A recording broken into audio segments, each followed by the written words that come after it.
ವಿನೋಬ ಭಾವೆಯವರು ಹೇಳ್ತಾ ಇರ್ತಕ್ಕಂಥ ವಿಚಾರ ಏನು ಅಂತಂದ್ರೆ,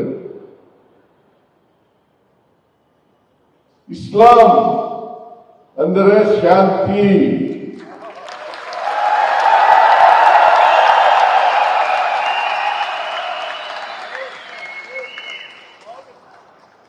ಮೊಹಮ್ಮದ್ ಪ್ರವಾದಿ ಅಂದ್ರೆ ಶಾಂತಿ ದೂತ.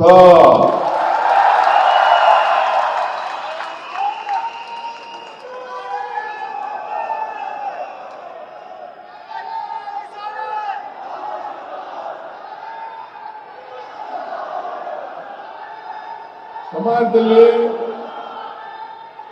ಶಾಂತಿಯನ್ನು ಕಾಪಾಡಲಿಕ್ಕೆ, ಮನುಷ್ಯತ್ವವನ್ನು ಬೆಳೆಸಲಿಕ್ಕೆ, ಈ ಬಾಂಧವ್ಯವನ್ನು ಬೆಳೆಸಲಿಕ್ಕೆ, ಪರಸ್ಪರ ಪ್ರೀತಿ, ವಿಶ್ವಾಸ, ಗೌರವ ಇವುಗಳನ್ನ ನೆಲೆಸಲಿಕ್ಕೆ ಪ್ರಯತ್ನ ಮಾಡಿದಂಥವರು ಮೊಹಮ್ಮದ್ ಪ್ರವಾದಿಯವರು ಅಂತಕ್ಕಂಥದನ್ನ ಇವತ್ತು ಅರ್ಥ ಮಾಡ್ಕೋಬೇಕಾಗುತ್ತೆ.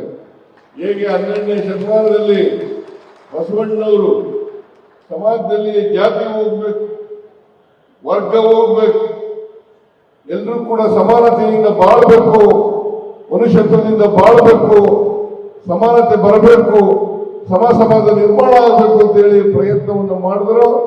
ಅದೇ ರೀತಿಯಲ್ಲಿ ಮೊಹಮ್ಮದ್ ಪ್ರವಾದಿಯವರು ಈ ಮನುಷ್ಯತ್ವ ಬೆಳಿಬೇಕು, ಪರಸ್ಪರ ದ್ವೇಷ ಅಸೂಯೆಗಳಿರಬಾರದು, ಪ್ರೀತಿ ವಾತ್ಸಲ್ಯಗಳು ನೆರಬೇಕು, ಕರುಣೆ ನೆಲೆಸಬೇಕು ಅಂತಕ್ಕಂಥದನ್ನ ಪ್ರಯತ್ನವನ್ನು ಮಾಡಿದ್ರು ಅಂತಕ್ಕಂಥದನ್ನ ಹೇಳಲಿಕ್ಕೆ ಇವತ್ತು ನಾನು ಪ್ರಯತ್ನವನ್ನು ಮಾಡ್ತಾ ಇದ್ದೇನೆ.